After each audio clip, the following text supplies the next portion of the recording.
Hello everyone, I'm Pink Woody. Previously, a friend asked me, under what circumstances does a person grow the fastest? This question really stumped me because I myself am still a young person who is starting a business, a YouTuber still in the process of growing. However, since my student days of dabbling in entrepreneurship to later starting my own company, I've found that the greatest influence on personal growth is actually mindset. So I plan to discuss in this video a book I read in college that truly changed my way of thinking.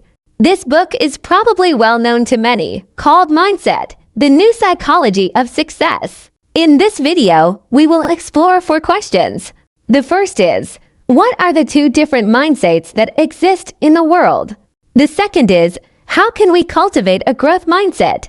The third is, how do these 2 mindsets affect our behavior in business and the workplace? The fourth is, how do these 2 mindsets affect our interpersonal relationships? If you are also troubled by growth, congratulations! We will explore together under what circumstances people grow the fastest. Without further ado, let's begin. At the beginning of the video, we must first discuss a very core issue. Whether human abilities and intelligence levels are unchangeable or can be cultivated. The author classifies the 2 different attitudes towards this question into fixed mindset and growth mindset. Let's look at the characteristics of these 2 mindsets. First is the fixed mindset. People with a fixed mindset have a very obvious characteristic. They are always trying to prove that they are better than others, smarter than others. At the same time, people with a fixed mindset believe that human abilities and intelligence levels will not change. If a person is born smart, then he will always be smart. If a person is born foolish, although they can change their situation through efforts, they cannot change their inherent foolishness. Therefore, people with a fixed mindset admire talent and intelligence very much. At the same time, these people are always seeking the recognition of others, whether it's to get into a good university or a high-paying job. Their main motivation is to gain the worship, recognition, and respect of their parents, friends, and people around them. In contrast, let's look at the characteristics of a growth mindset. People with a growth mindset believe that human abilities and intelligence levels can be cultivated through efforts. At the same time, they do not deliberately prove or seek the recognition of others. Which of these 2 mindsets is superior or inferior? To answer this question, let's first look at their attitudes towards difficulties and setbacks. For people with a fixed mindset, they are very worried about exposing their own shortcomings when facing difficulties, so they usually choose to escape. As we just mentioned, people with a fixed mindset believe that human intelligence and abilities will not change. So even without experiencing setbacks or challenges, there is no loss. They are still capable and smart. The author conducted an experiment specifically for this. They specifically found freshmen at the University of Hong Kong to understand their attitudes towards English tutoring classes. As the University of Hong Kong is an English taught school, which is very unfriendly to students from the mainland or some non-English speaking countries. So they distributed a questionnaire to these students, which had to vary core statements for them to choose from to see which one they agreed with. Let's take a look. The first sentence is, you have a certain level of intelligence, but it's hard to do much about it. This is the fixed mindset we just talked about, right? It believes that human abilities and intelligence levels will not change. Students who choose this sentence are usually not interested in English tutoring classes. The second sentence is, you can fundamentally change your level of intelligence at any time. This is the attitude of the growth mindset we just talked about. Students who agree with this sentence have a positive attitude towards English tutoring classes. So we see that students with a fixed mindset actually believe that human abilities will not change. So whether or not they sign up for an English tutoring class, it doesn't affect them. They are still capable and smart. So they would rather take a risk with their studies. The third characteristic is that people with a fixed mindset like to use causality to lead to conclusions, which means using results to infer causes. If a person fails at the beginning, then this person must not have talent. If a person's English grades are not good at the beginning, or they are not good at math, or they are not good at communicating with others, then I must not have talent. This rule also applies to oneself. So now we see a very popular saying on the internet. One attempt at extroversion leads to a lifetime of introversion. What does this mean? It means that a very introverted person may want to change themselves, to become talkative, to become extroverted.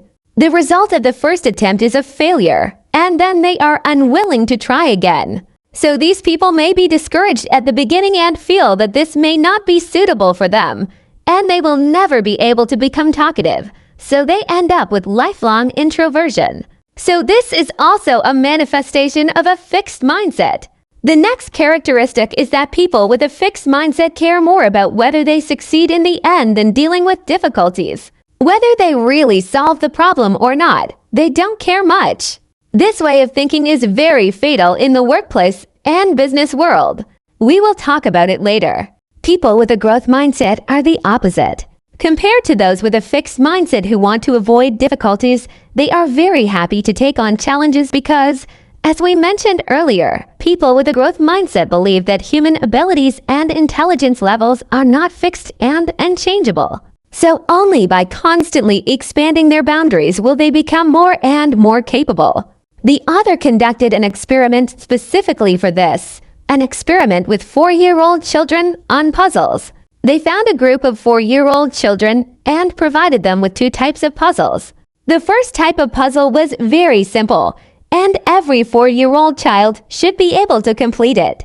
The second type of puzzle was very difficult for 4-year-old children, and they could not complete it. They found that children with a fixed mindset often chose the simple puzzles, as they needed to prove their success over and over again, proving that they could complete the task. Children with a growth mindset, on the other hand, often chose the difficult puzzles. Whether they could complete them or not was not important.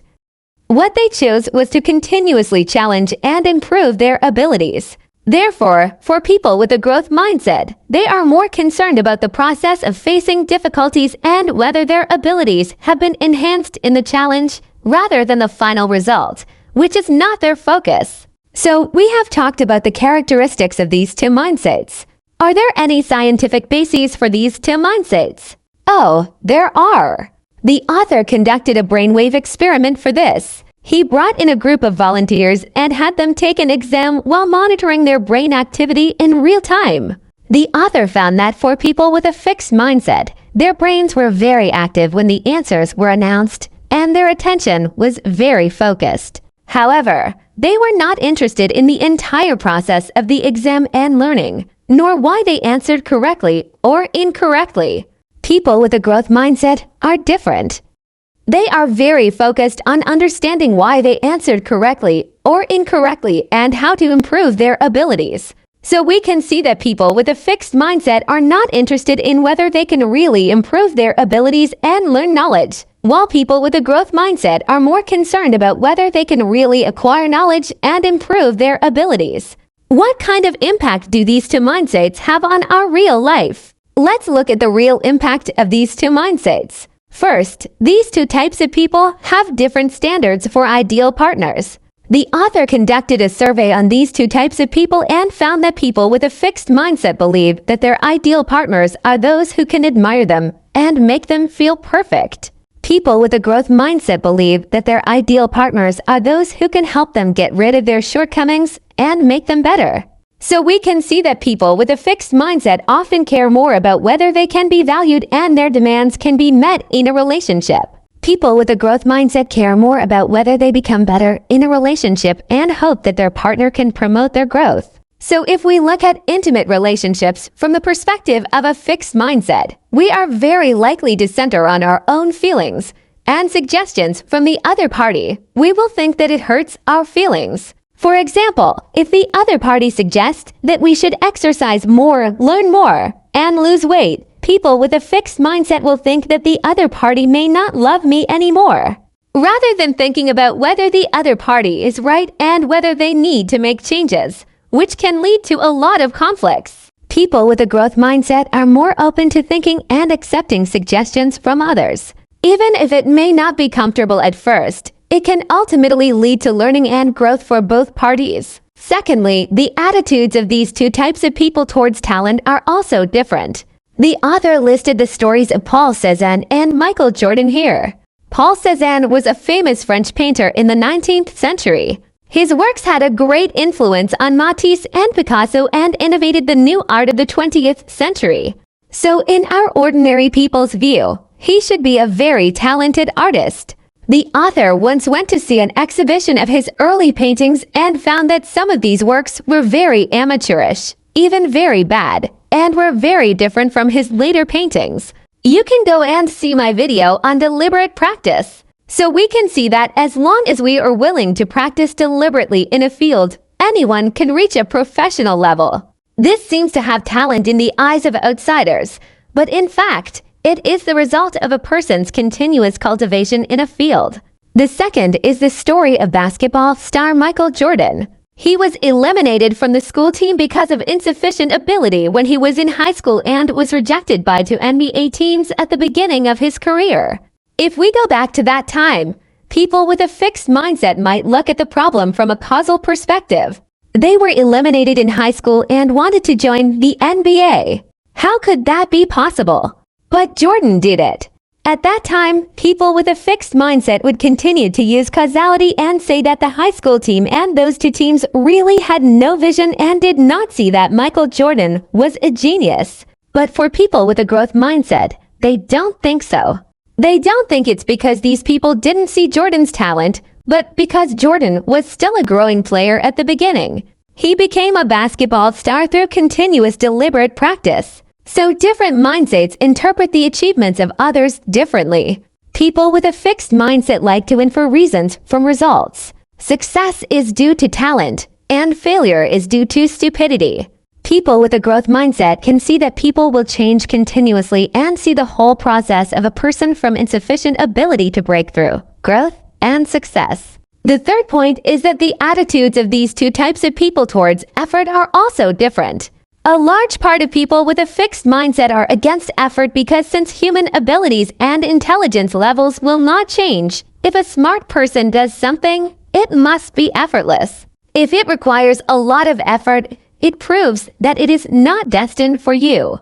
So this idea is very dangerous. Therefore, people with a fixed mindset do not want to work hard and are even afraid of working hard because for them, effort is risky. Why is effort risky? Because if they do not work hard, they can at least blame various external reasons. For example, the author mentioned in the book that the former tennis player John McEnroe, who had won the world championship, was also very good, but the author bluntly pointed out that he had a fixed mindset. Because tennis matches provide athletes with a kind of sawdust to absorb the sweat on their hands to facilitate their grip on the racket. Then, during a match, McEnroe did not like the appearance of the sawdust and went to the container with the sawdust and flipped it over with his racket. His agent came over to see what happened, and McEnroe shouted at his agent, "You call this sawdust? This sawdust is too fine." Another time, he lost a match because he had a fever, and another time it was because his back hurt, and another time it was because the external expectations for him were too high. Another time, it was the gossip that harmed him. Another time, he lost to a friend because he felt that his friend was in love, but he was not. Another time, it was because he ate too much before the match, and another time it was because he was too fat, and another time it was because he was too thin, and another time it was because it was too cold, and another time it was because it was too hot, and another time it was because he lacked training. And another time it was because he trained too much. You may find this person very childish, but this is a typical way of thinking for people with a fixed mindset, always looking for excuses but unwilling to really start working hard because for them, if they work hard and do not succeed, there are no excuses. So they would rather escape the results in an undisciplined way to protect their self-esteem. In addition to not wanting to work hard, people with a fixed mindset also want to be perfect right now and succeed immediately because they believe that human abilities will not change. Since they are already smart, why can't they succeed immediately? So they are very impatient with growth. They want to start a company today, go public tomorrow, and become the richest man in the world the day after tomorrow. Therefore, they cannot really like what they are doing. In the process of growth, in order to see results immediately, these people often want to take shortcuts and adopt some actions that are not conducive to their or the company's long-term development. We will talk about this in business later. I have found that there is a type of post on social media that is particularly popular now, which is to discuss what the most profitable venture is at the moment. People who like to know about this are actually a manifestation of a fixed mindset. People with a growth mindset are more concerned about how to improve their ability to make money rather than taking so-called shortcuts. Speaking of this, you may also have questions. Do people with a fixed mindset not work hard at all? It's not the case. As we just mentioned, this is just the attitude of some people with a fixed mindset. There are also some people with a fixed mindset who work hard, but the direction of their efforts is problematic, more focused on rote memorization. Before, when we talked about the brainwave experiment, we also saw that students with a fixed mindset are not interested in why they answered correctly or incorrectly.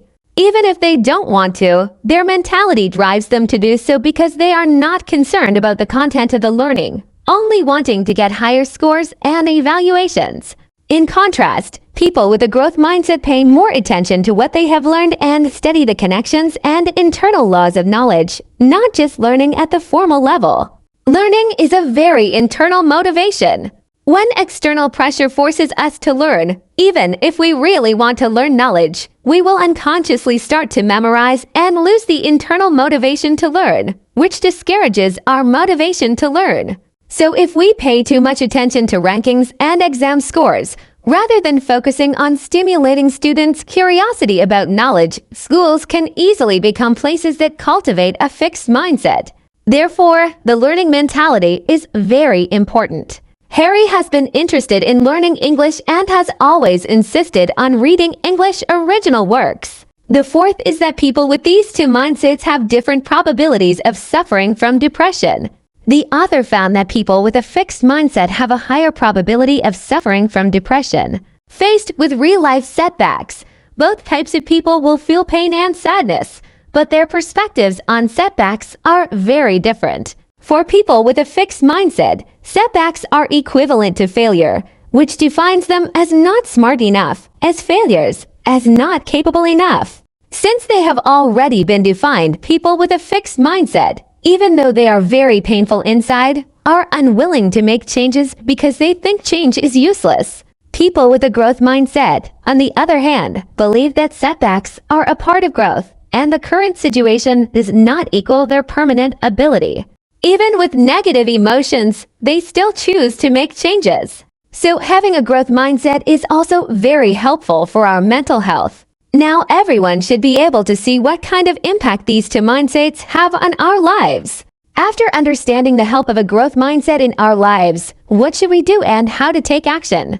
Let's look at how to cultivate a growth mindset and get rid of a fixed mindset. First, we must be alert to the psychological hints produced by the environment. We must clarify that growth mindset and fixed mindset are two types of thinking that often appear in us, and there are no specific two types of people. No one is entirely a growth mindset, and no one is just a fixed mindset.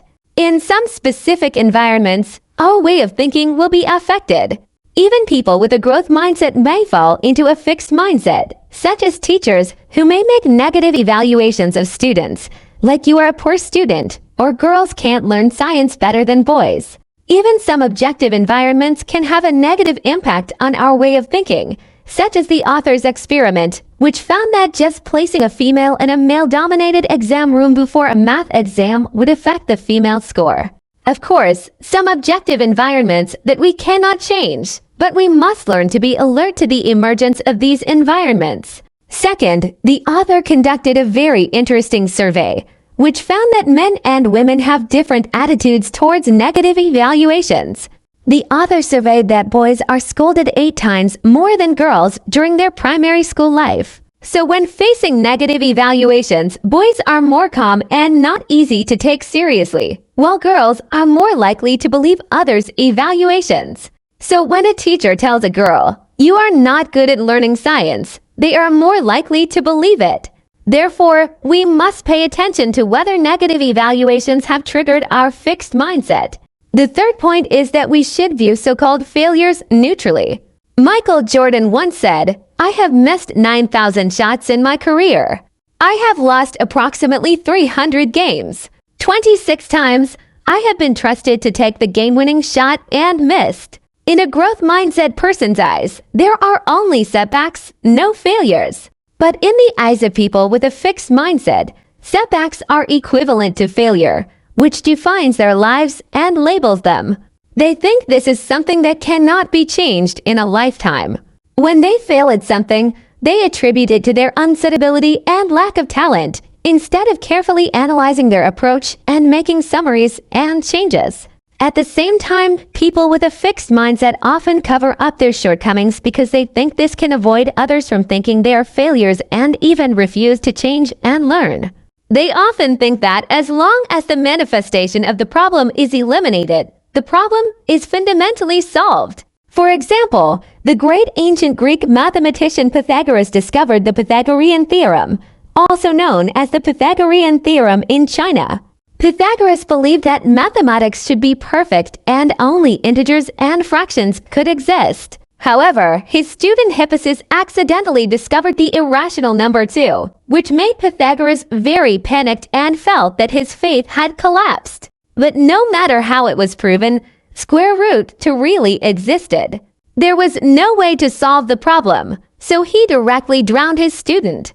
Of course, this story may just be an illusion, but it is very appropriate to describe people with a fixed mindset. So compared to people with a fixed mindset, those with a growth mindset are more likely to summarize experiences and make progress when facing setbacks. The fourth point is that we must learn to correctly view our current shortcomings. In the book The Courage to be Disliked, the author, Ichiro Yamamoto, explains the emotional states of inferiority and inferiority complex. What is the difference between the two?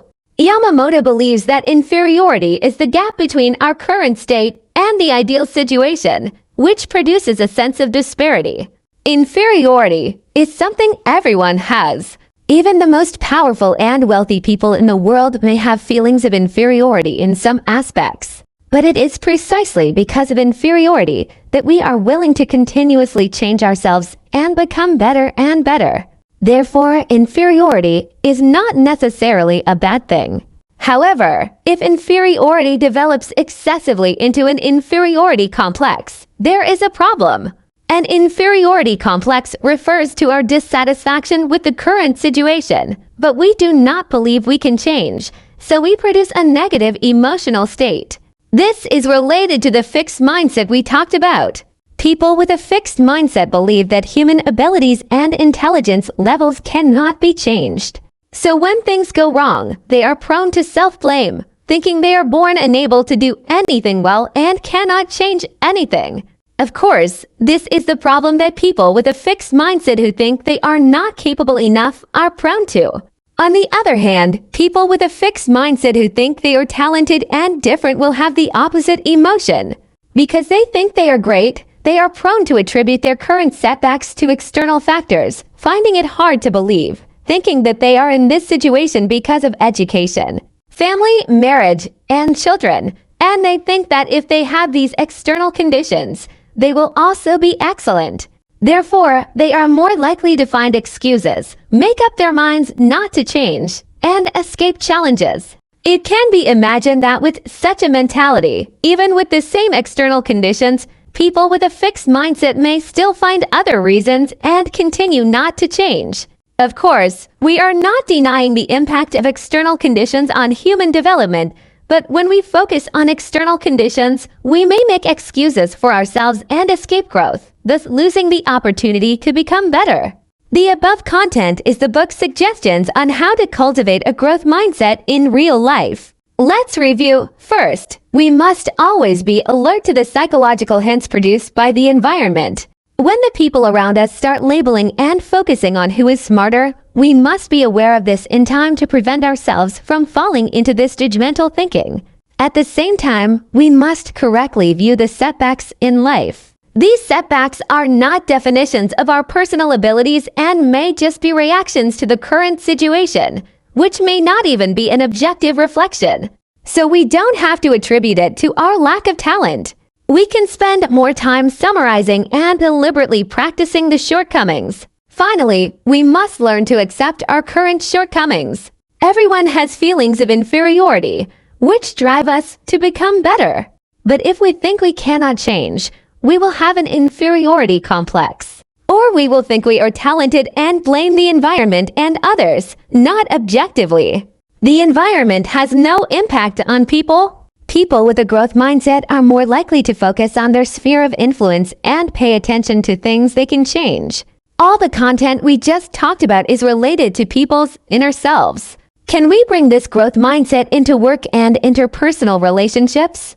The answer is of course. Let's talk about the impact of the two mindsets on business and the workplace first. The author has always wanted to explore a question: what kind of companies can achieve sustainable development? For this question, he believes that corporate culture is an important factor in determining whether a company can become a century-old company or a Ponzi scheme. Different corporate cultures will attract people with different mindsets. If a company attracts people with a growth mindset, then this company is more likely to be creative, numbers learn from each other, and keep making progress. What would happen if a company attracts mostly people with a fixed mindset? Let's first look at the story of Enron. Enron was once the world's largest energy company, ranking 16th in the Fortune Global 500 in 2000. However, only 1 year later, Enron suddenly declared bankruptcy. The reason was its long-term accounting fraud and financial fraud.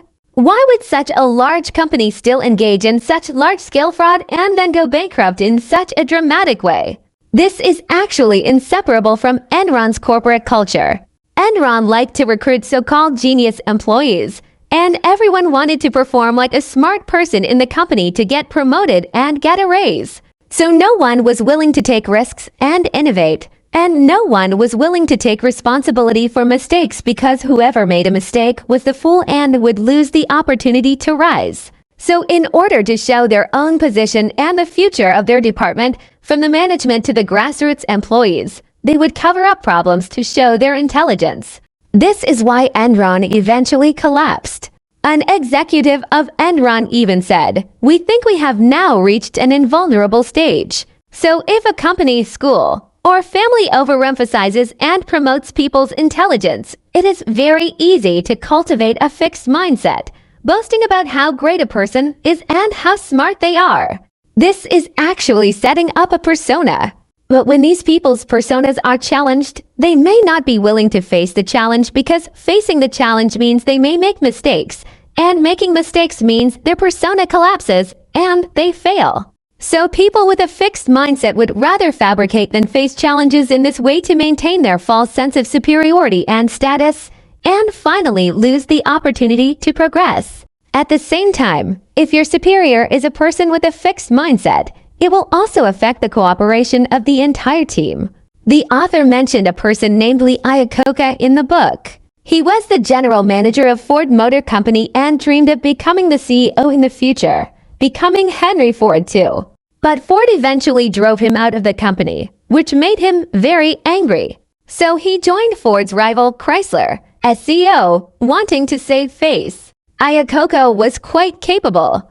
After joining Chrysler, he pulled the company back from the brink of bankruptcy through a series of reforms and rectifications. However, his subsequent operations plunged the company into difficulty again because he had succeeded again. So he was eager to prove to the entire society, especially to his rival Ford, that he was successful. So he spent all his working time building his own public image, using the company's money to please Wall Street, and raising Chrysler's stock price. But he was unwilling to invest money in new car design and production, which is beneficial to the company's long-term development. So leaders with a fixed mindset are indifferent to the future of the company. They only care about whether the company has achieved something during their tenure. In the author's words, it is that they are always verifying their self-worth. Just like Jim Collins described these people, what better proves your greatness than the company falling apart after you leave?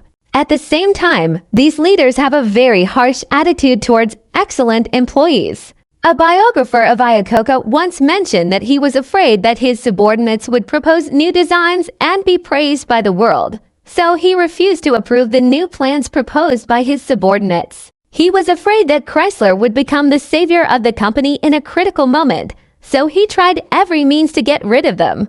And when the company's finances were already very tight, he spent $2 million to renovate his corporate suite at the Waldorf Astoria Hotel in New York. So leaders with a fixed mindset are very worried that their employees' abilities will surpass their own, so they tend to exclude excellent employees, and those who are good at pleasing their bosses can get more benefits. The author therefore commented that such companies do not care about learning, growth, and the development of the company, but worrying about how others view themselves. It starts with the boss worrying about how others evaluate themselves, but in the end, it leads to everyone in the company worrying. In such a company filled with a fixed mindset, courage and innovation cannot survive. So over time, employees who dare to innovate and take risks in the company will become fewer and fewer, and those who stay are all fixed mindset people who agree with the leader. When the fixed mindset dominates, the company will have a very serious groupthink. Groupthink refers to the phenomenon where the collective mindset tends to be consistent in team decision-making, and no one raises objections and criticisms, which often leads to disastrous results. The most typical case is the Bay of Pigs incident. The Bay of Pigs incident was an attempt by Cuban exiles supported by the United States in 1961 to overthrow Castro's regime. The result not only failed to achieve the goal, but also intensified the hostility between the United States and Cuba, becoming a major mistake in American foreign policy during the Cold War. In fact, according to insiders at the time, even if a senior advisor opposed this adventurous plan, President Kennedy would have canceled it. But no one stood up to oppose it because Kennedy was in high spirits at the time, and everyone thought that what he did would definitely succeed and be absolutely correct, and willing to question the superior's fixed mindset. Growth mindset leaders are the exact opposite in the above situations. They do not believe in talent and do not think they are always correct, so they can listen to the opinions of team members more. The views of the two types of leaders on employee abilities are also different. Leaders with a fixed mindset often focus on employees with talent, thinking that employees either have the ability from the beginning or never have the ability. Employees who are not capable at the beginning, even if they make certain progress, they do not care, thinking that ability cannot be changed. Even if they have achieved certain results now, the essence of their inability has not changed, so they will not focus on training employees. Leaders with a growth mindset, on the other hand, pay more attention to bringing out the potential of employees. Instead of finding so-called talented employees and settling down, they are more inclined to exercise and train employees at work, not labeling employees. The results of the two are also completely opposite, and even somewhat ironic. Because bosses who are keen on finding talents, hiring talents, and rewarding talents always lament that there are no talents around, and there is no one they can reuse. Bosses who focus on bringing out the potential of employees can cultivate many excellent employees. So this is the impact of the two different mindsets on business and the workplace. Even if you may not be the boss or senior manager of a company, understanding these things is still helpful to us. After all, we just mentioned that the environment also has an impact on our way of thinking. Being aware of what kind of mindset the environment we are in encourages helps us make wiser decisions. So after talking about business and the workplace, let's move on to the last part, which is the impact of the two mindsets on our interpersonal relationships. First, the attitudes of the two mindsets towards love relationships are very different, which is mainly reflected in whether they believe in soulmates. People with a fixed mindset are more likely to believe in the concept of soulmates, thinking that there is a person in the world who perfectly matches them. Therefore, they are more likely to use their own inner standards to look for partners, comparing one by one. Once they find that their current partner does not meet their expectations, they will think that this relationship should end because people with a fixed mindset think that people cannot change. Suitable people are born suitable, and unsuitable people will never be suitable. If you need to make efforts for them, it means they are not destined for you. So their tolerance for each other's shortcomings is very low. Once they find something about the other party that makes them dissatisfied, they tend to blame and interfere, thinking that the other party has character flaws and eventually become enemies. So these people may always switch from one relationship to another, constantly lamenting why they can't meet the right person. People with a growth mindset, on the other hand, often do not believe in the concept of soulmates and are more willing to believe that intimate relationships are the result of the efforts of both parties. Even if both parties have shortcomings, they are more willing to understand each other and give each other more tolerance. Therefore, they are more likely to have healthy and stable relationships. Moreover, when they are together, they do not fall into a competitive relationship. In fact, many people with a fixed mindset worrying that their partners are better than themselves because in their eyes, their partner's success will highlight their own inability. So they always want to prove that they are the best. Therefore, it is more difficult for them to grow together with their partners. People with a growth mindset can take pride in their partner's achievements from the bottom of their hearts, which is not only applicable to partners but also to friends. When people around us are in difficulty, it is easy for us to lend a helping hand and express sympathy. However, when people around us make significant achievements, can we still sincerely express our congratulations and learn from them? I think this is a challenging thing. This is why some people only like to make friends and partners with people who are not as good as themselves in order to highlight their sense of superiority and appear excellent. Once friends or partners make progress, they will feel severe anxiety and jealousy and finally escape. Just as the saying goes, I'm afraid my brother suffers, and I'm afraid my brother drives a Land Rover. We may always need to overcome this fixed mindset in order to establish a more harmonious relationship with the people around us and finally benefit from it.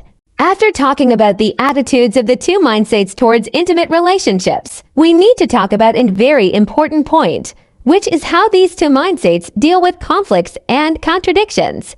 As we all know, the United States is a country with frequent shootings, and there have been many school shootings. Guess who the perpetrators of these school shootings are? Those who usually don't study and are troublemakers, or those who are usually bullied. Surprisingly, many cases show that the answer is the latter. That is, those who shoot at their classmates are not those who are strong and bullying, but those who are weak and bullied. So why do the victims become the perpetrators in the end? This has to talk about the relationship between fixed mindset and revenge. As I grow older, I gradually realize that if we do not train, we are very likely to passively react to the environment. The reason we are friendly is because others are friendly to us, and we get angry because others are not nice. Our emotional state and behavior all depend on others, and we are often in this state of stimulus response. Therefore, people with a fixed mindset tend to think that their personal dignity is in the hands of others, not in their own control. Today, someone insulted me and challenged my authority, so apart from revenge and retaliation, there is no other choice. If others do not respect me, then there is only one way to make others submit in order to preserve my dignity. This is the so-called revenge. Only by hurting or killing the bullied can one's dignity be preserved, which leads to the tragedies we just talked about. Of course, we are also very sympathetic to the experiences of these bullied people, but their response may be problematic. The author interviewed a group of students and found that students with a growth mindset are not inclined to regard bullying as an evaluation of themselves. On the contrary, they think that the perpetrators have mental problems and need to elevate their status and enhance their self-esteem by oppressing others.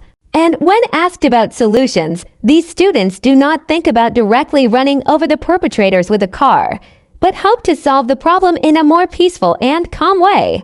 Because people with a growth mindset understand that their self-esteem is not in the hands of others, and they do not need to prove anything to others.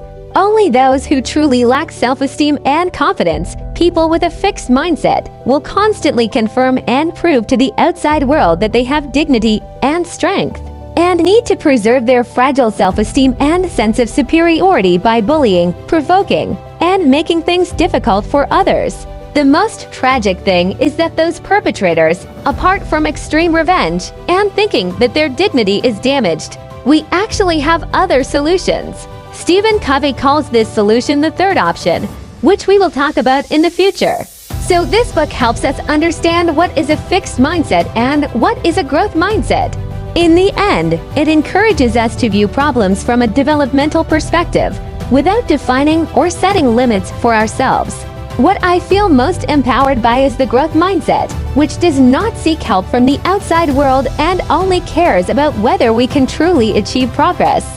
We do not need to prove our abilities to others, and our self-esteem has a calm confidence. We can completely apply what we have learned today to work, study, and life. But we must also understand that these two mindsets are not switches, so we cannot change them at will. It requires a longer process. Sometimes we may slip back into a fixed mindset, but this does not mean we cannot change. After accumulating enough growth mindset, our perspective will become more open and inclusive. So back to the beginning of the video, under what circumstances do people grow the fastest? After reading this book, you must understand that it is not during a sudden moment of enlightenment or awakening, but when we stop proving ourselves to others and truly start taking responsibility for our own lives. I'm glad you've seen this. We've added one more book to our reading milestone. I'm Pink Woody, a newcomer who loves to share knowledge. I want to read 30 good books with you every year. See you at the next book.